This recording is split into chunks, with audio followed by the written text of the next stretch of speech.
So the Lakers have done it, man. They are the first in-season tournament champions, and hey, it was really good. Next year, I hope they push it a little further when it should end around Christmas, and I also hope it's not in Vegas because the atmosphere was really dull, even for the Lakers, right? I thought there would be a whole lot of Laker fans and it would have a great Laker atmosphere, but it really did not.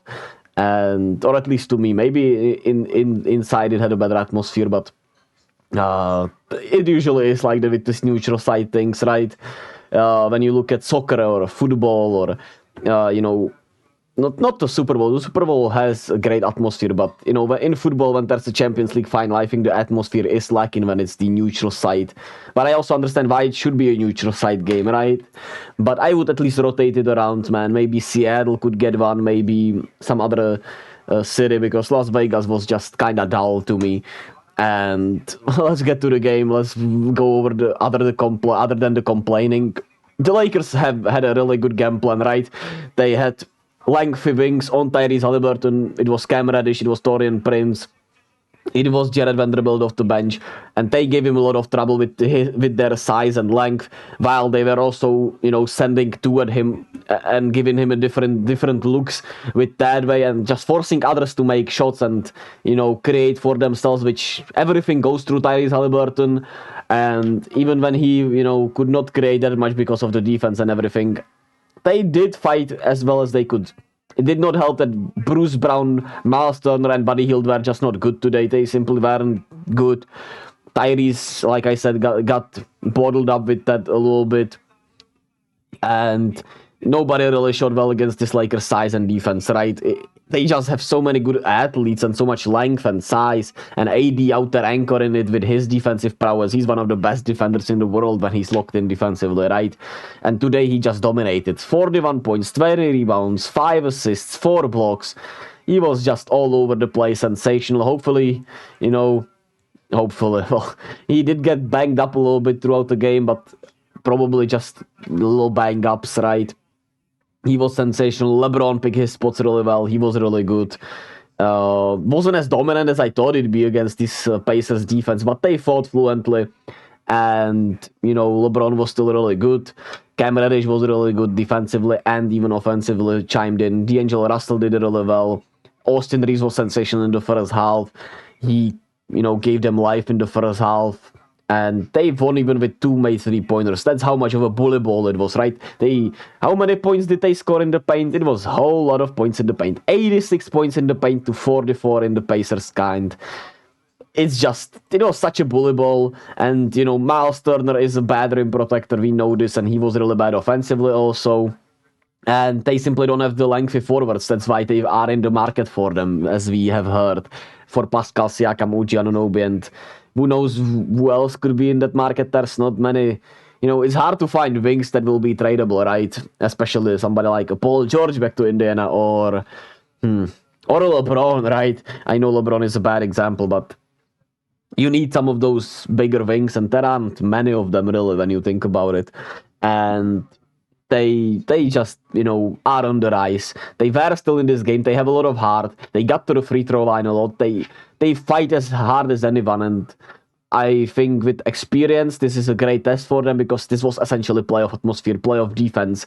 And the Lakers, showed them so early on how teams will defend Tyrese Haliburton in the playoffs.